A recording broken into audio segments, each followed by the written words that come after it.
नमस्कार शेतकरी मित्रांनो, अखेर पीक विम्याचे पैसे महाराष्ट्रातील 34 जिल्ह्यातील काही जिल्ह्यामधील शेतकऱ्यांच्या खात्यामध्ये पैसे हे मागील 10 ते 15 दिवसापासून हे वर्ग होण्यास सुरुवात झालेली आहे। आता ते कोणते जिल्हे आहेत ज्या संबंधित शेतकऱ्यांच्या खात्यावर पीक विम्याचे पैसे हे वितरणास सुरू झाले व कोणत्या जिल्ह्यातील शेतकऱ्यांना या सप्टेंबर महिन्याच्या अखेरपर्यंत त्यांच्या खात्यावर पीक विम्याचे उर्वरित 75% व ज्या शेतकऱ्यांना अद्यापपर्यंत पैसे मिळणार अशा शेतकऱ्यांना उर्वरित 100% रक्कम मिळण्यात येणार आहे, अशा संबंधित संपूर्ण जिल्ह्याची माहिती आपण घेणार आहोत। तत्पूर्वी शेतकरी मित्रांनो, या चॅनलवर जर आपण नवीन असाल तर कृपया या चॅनलला सबस्क्राइब नावाची बटन आहे, त्या सबस्क्राइब नावाच्या बटनवर क्लिक करा, जेणेकरून तुम्हाला असेच महत्त्वपूर्ण व शेती संबंधित शेतकऱ्यांचे व्हिडिओ आपल्याला बघायला मिळेल। शेतकरी पुत्रासाठी एक सबस्क्राइब करा।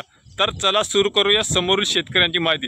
तर शेतकरी मित्रांनो, मागील व्हिडिओमध्ये आपण सांगितलं आहे की भरपूर शेतकऱ्यांचे कमेंट करून सांगितले की आमच्या जिल्ह्यातील शेतकऱ्यांना म्हणजेच आम्हाला एका शेतकऱ्याला 23,000 पर्यंत तर एका शेतकऱ्याला 18,000 पर्यंत शेतकऱ्याने स्वतः मेसेज करून कमेंट करून तिथं आपला जिल्हा व तालुका व गाव सांगितला होता। ज्या शेतकऱ्यांना खरंच मेसेज आल्यानंतरच त्यांनी स्वतः टाईप करून पाठवलं होतं की इतकी रक्कम हे आमच्या जिल्ह्यात परभणी असो, नांदेड असो, बुलढाणा असो, नाशिक, अहमदनगर या जिल्ह्यातील शेतकऱ्यांनी स्वतःचे मेसेज पाठवले होते। आता ते देखील आपल्याला चुकीचे वाटत असेल तर शेतकरी मित्रांनो, आता व्हिडिओ जर कसा करायचा हा देखील प्रश्न आहे, कारण प्रत्येक शेतकऱ्यांना पीक विम्याचे पैसे हे मिळत नाही आहे हे देखील वास्तव आहे। कारण शेतकऱ्यांचं सरकार जर असतं तर नुकसान झाल्यानंतर या पीक विम्याच्या कंपनीच्या गाईडलाईनमध्ये असं नमूद आहे की शेतकऱ्यांनी 72 तासाच्या आत क्लेम करावी। 72 तासाच्या आत क्लेम केल्यानंतर पीक विम्याचा अधिकारी हा तात्काळ क्लेम केल्यानंतर त्यांचा पंचनामा होईल। पंचनामा झाल्यानंतर ज्या दिवशी जर 1 सप्टेंबर झाला, जर या पीक विम्याचा पंचनामा झाला क्लेमचा, तर 30 दिवसाच्या आत शेतकऱ्यांच्या खात्यावर पीक विम्याच्या नुकसानीचा परतावा म्हणजे जे शेतकऱ्यांचा पीक नुकसान झालं, सोयाबीन असो, कापूस असो, धान असो, तूर असो, हरभरा असो, गहू असो, या इत्यादी पिकांचं नुकसान झाल्यानंतर त्यांच्या खात्यावर पीक विम्याच्या नुकसानीचे पैसे म्हणजेच 30 दिवसाच्या आत वर्ग करण्याचे आदेश म्हणजेच त्यांच्या गाईडलाईनमध्ये त्यांच्या GR मध्ये हे लिहिलं आहे। पण हे सरकार जर शेतकऱ्यांचं असतं किंवा शेतकऱ्यांच्या प्रति हे संवेदनशील असतं तर त्या पीक विम्याच्या कंपनीच्या छातीवर पाय देऊन शेतकऱ्यांच्या खात्यावर एका महिन्याच्या आत म्हणजे एका दिवसामध्ये सुद्धा शेतकऱ्यांच्या खात्यावर पैसे हे येऊ शकतात। हे ताजं उदाहरण म्हणजे आपण नमो शेतकरी महासन्मान निधीचा हप्ता जेव्हा वितरित करण्यात आलेला होता 21 ऑगस्ट रोजी, कुणाला काहीच माहीत नव्हतं। अचानकपणे 21 ऑगस्ट रोजी या परळी म्हणजे कृषी महोत्सव चालू होता, त्या कृषी महोत्सवामधून त्या मुख्यमंत्र्यानं नमो शेतकरी योजनेचा 4था हप्ता हा वितरित करण्यात आलेला होता।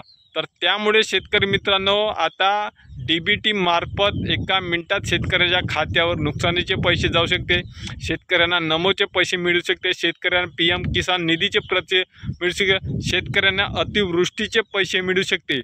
पण हे सरकार जर संवेदनशील असतं तर त्यामुळे पीक विम्याचे पैसे हे मिळण्यासाठी विलंब लागत आहेत। तर त्याचं कारण आहे सरकार, कारण सरकारनंच गाईडलाईन केलेलं, सरकारनंच संपूर्ण परिस्थिती बघून त्या 9 कंपन्यांना महाराष्ट्रातील 34 जिल्ह्यातील शेतकऱ्यांचं काम दिलेलं आहे। पण अद्यापही शेतकऱ्यांच्या खात्यावर पैसे 80% शेतकऱ्यांना पैसे मिळाले नाही, फक्त 20% शेतकऱ्यांच्या खात्यावर पैसे मिळालेले आहे। पण आता येत्या काळामध्ये विधानसभा निवडणुका असल्यामुळे येत्या 1 ते 1.5 महिन्याच्या कालावधीमध्ये शेतकऱ्यांच्या खात्यामध्ये पैसे हे 100% जमा होणार। कारण पैसे जर 100% जर जमा केले नाही तर यांना एकही मत शेतकऱ्यांचा मिळणार नाही। पण जर शेतकऱ्यांचं जर प्रश्नाला जर वाचा फोडायची असेल तर येत्या विधानसभा निवडणुकीमध्ये यांना आपला का धाक राहते, आपला का दणका शेतकऱ्याचा हे यांना दाखवणे गरजेचं आहे। ज्याप्रमाणे लोकसभा निवडणुकीमध्ये यांचे संपूर्ण खासदार पडले होते, तर त्याच दणक्यामध्ये आता सोयाबीन उत्पादक शेतकऱ्यांना मदत, त्यानंतर लाडकी बहीण योजना, त्यानंतर जे नमो शेतकरी योजनेचे पैसे असो किंवा अतिवृष्टीचे पैसे होय, याला थोडी गती मिळणार। आणि कर्जमाफीचा विषय आहे, ज्याप्रमाणे आता निवडणूक आहे त्यामध्ये कर्जमाफीचा विषय देखील सुटू शकतो। असाच चर्चा ॲग्रोवनची सुद्धा बातम्या आणि सरकार विभाग सुद्धा कामला. आता शेतकरी मित्रांनो, ज्या शेतकऱ्यांना पीक विम्याचे पैसे मिळाले नाहीत त्या शेतकऱ्यांना या महिन्यात मिळण्याची शाश्वती आहे. कारण निवडणुकीच्या अगोदर यांना काही करावं लागन, स्वतःचे पाच करावं लागन, पण यांना शेतकऱ्यांच्या खात्यावर पीक विम्याचे पैसे हे टाकायला लागेल. तर मित्रांनो, व्हिडिओ कसा वाटला कमेंटमध्ये नक्की सांगा. जर व्हिडिओ आवडला असेल तर लाईक आणि शेअर नक्की करा. धन्यवाद.